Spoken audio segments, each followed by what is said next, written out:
Hi, I'm Blubaugh, and this is Off the Beaten Path.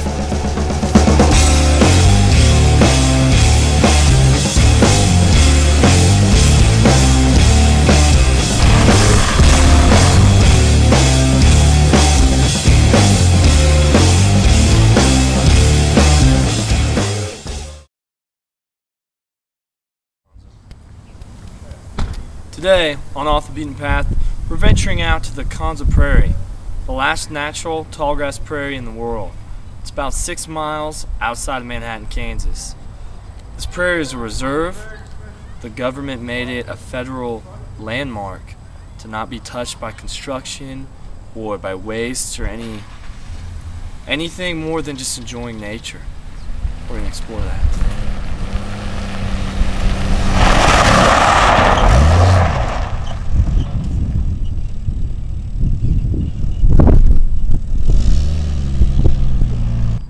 Most important thing if we're going on a hike is make sure you got hydration. You got your water. We got a few other basic survival tips, skills, just good things to have in the bag here. I'll go ahead and pull them out. First off, for starters, you gotta have a knife. I've got the signature edition Gerber Bear Grylls Expedition Exploration knife here. It's got a serrated edge here, also a fine edge, good for slicing and dicing. This is more of a tearing. A new age sundial, a watch. Mine's a G-Shock made by Casio. Has recently become popular by a lot of the gangster rappers. It runs off of satellites and location of the sun. Turns on automatically when I flip my wrist. Headlamp. It's 4 o'clock in the afternoon right now, but you never know how fast it's gonna get dark. Could be an eclipse, solar eclipse. Back scratcher, football. You see a creature moving around, you might want to throw these high defs on, and then you can really tell what it is. Like especially if it's a little dusty out or it's twilight. Vibram 5-finger toe shoes. Supports all kinds of arch health, no matter how flat your foot is. And on the bottom here, it's actually made out of the same material that the Spider-Man suit was, so it can grip to things really well. And one thing that I really like are these tanning goggles. But if you're stationary, it really helps keep the UV rays out of your eyes. And then if you're around aqua landress places, you're gonna want the sunglasses with the buoy attached. These are Maui Gems. They're actually really nice glasses, but if they fell in the river, they'd be floating because I got a buoy. And that's pretty much all your basic stuff you need. But I mean, there's some more, but we'll get to that later. We're just gonna get to that later. So let's go ahead and let's start this hike. As you can see, I'm primed, oiled, and ready for this hike. Little did I know the treacherous journey that awaited me. Whew. Now it's important when you come across bridges in the nature like this, because it's mainly only a 1 person per bridge deal here. But with my experience, I found out that when you get in the middle and you're only that 1 person, you can really get some bounce off of it. Now remember folks, I'm a trained amateur professional. Don't try this at home. Now, I just wanted to show you guys, you're not actually supposed to go off the trail here or near the water, but this, you can see completely to the bottom of this river. And in Kansas, that's very unlikely. It's because this river has a rock bottom, while most in Kansas are all silt or mud bottoms. Yeah, it's beautiful water. Beautiful. Now we're on mile marker 3 for the trail, and I just noticed some wood on the ground from a hickory tree. And you see how it's rotted out like this. One might ask themselves, what is this from? Well, in Kansas, which is where we are, we actually have a lot of tornadoes and lightning, and this looks like a prime result of what has happened from a tornado lightning storm, and then a dry rot and termites got to it. You can see the little holes from the termites. Pretty cool.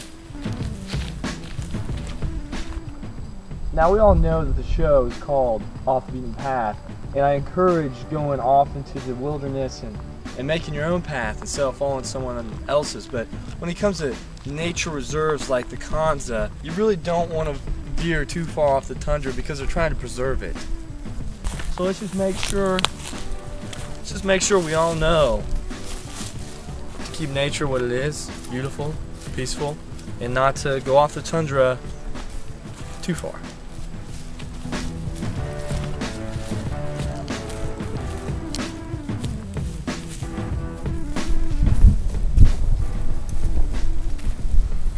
Sometimes I like to go into the wild to hunt for creatures, hunt for food, but I was just going to pee right there. Oops, that goes. Just want to get down here and show you guys notice the stick is charred.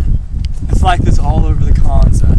Once a year, it's they burn the prairie. They burn everything so that it doesn't get overgrown, and then critters and creatures and creepy crawlers from other ecosystems move in. So to control the prairie, to keep it beautiful, they actually burn it every year. I've met people from California come out here when we burn the prairie, which is a natural thing for us in Kansas, and they say, "Hey, you got what's up with all the wildfires?" It's a knee slapper because they think it's an uncontrolled wildfire, but it's totally controlled.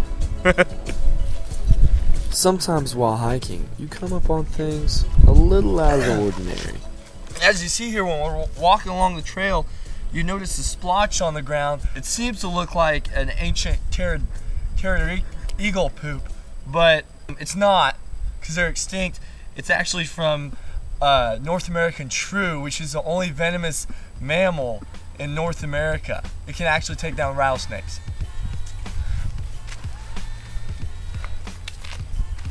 Often in nature, you'll find rocks, like this one. And it's a perfect rock to just sit on and just think. I call it thinking stumps.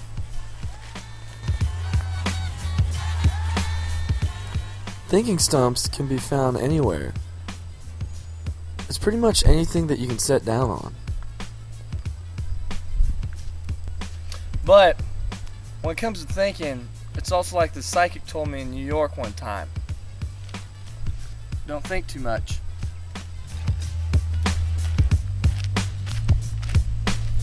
Coming up on some Sesamilia tall grass, I decided to test out my camo and practice the art of invisibility.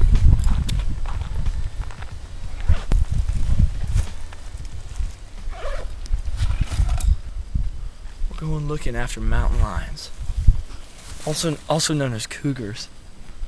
Got my camo on. When entering into the brush, use light footsteps and create your camo outfit with your surroundings. Now, in Kansas, it's been suspected that Fish and Game releases mountain lions into the wild to control our overpopulated deer population. Now, it's just rumor, there's no proof to this, but I thought maybe if I got in camo, I might be able to see one. We've had no luck today, but this still shows you how camouflage you can get. That's some good looking camo. These turkeys, wild turkeys, can spook very easily, but they're very beautiful, regal creatures. Let's try and say hi.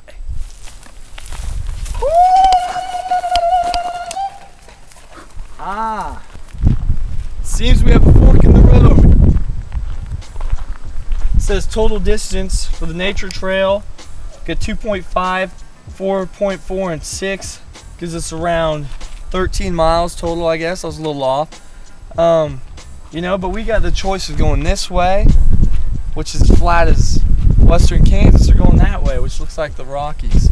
I choose to conquer demons and build character. We're going up the Rockies.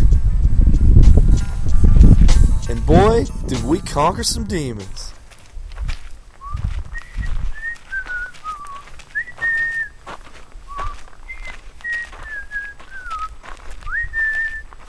Sometimes when you're out here in nature, I just like to whistle.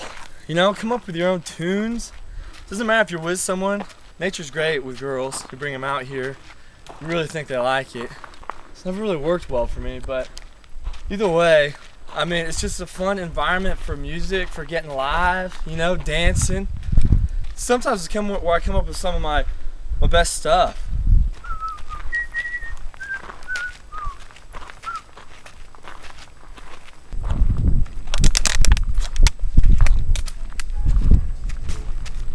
Nope, it's not Ireland.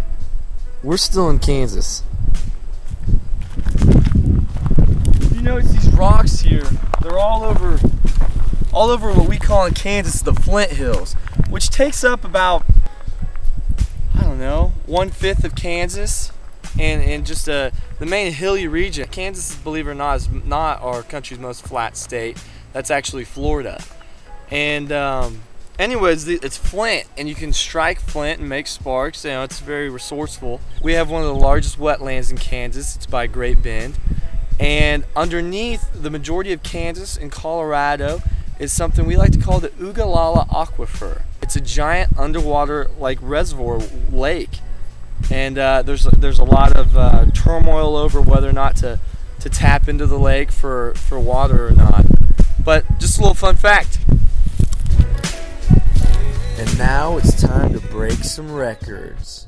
Now in front of us here, it's what I like to call the Stairway to Heaven. It's one of the most challenging parts of this trail.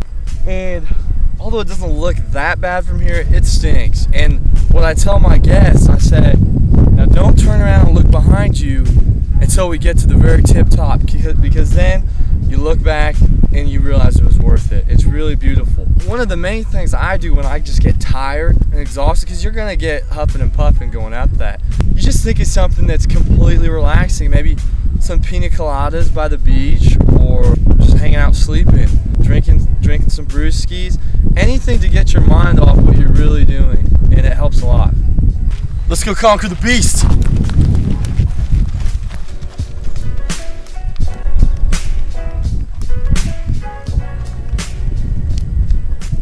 It's important when you're hiking to not overexert yourself.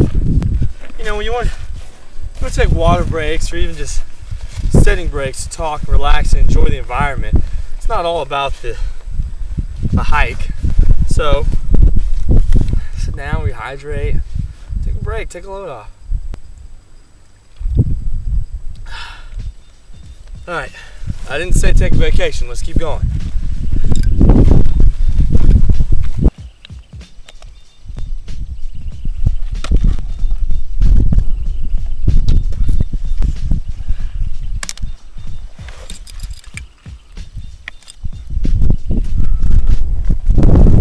A little windy up here on top of the mount.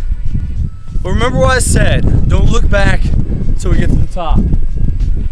We're almost there.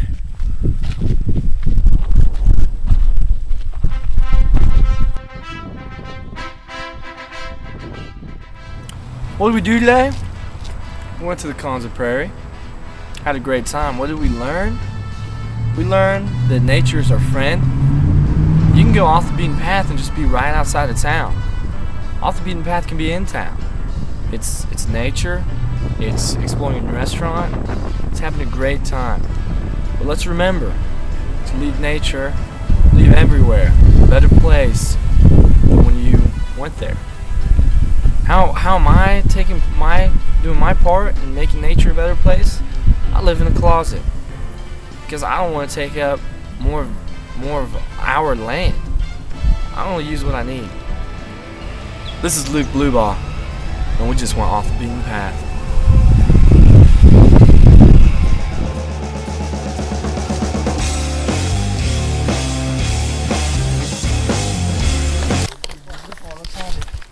Now, no matter what trail you're hiking in what part of the United States, there's always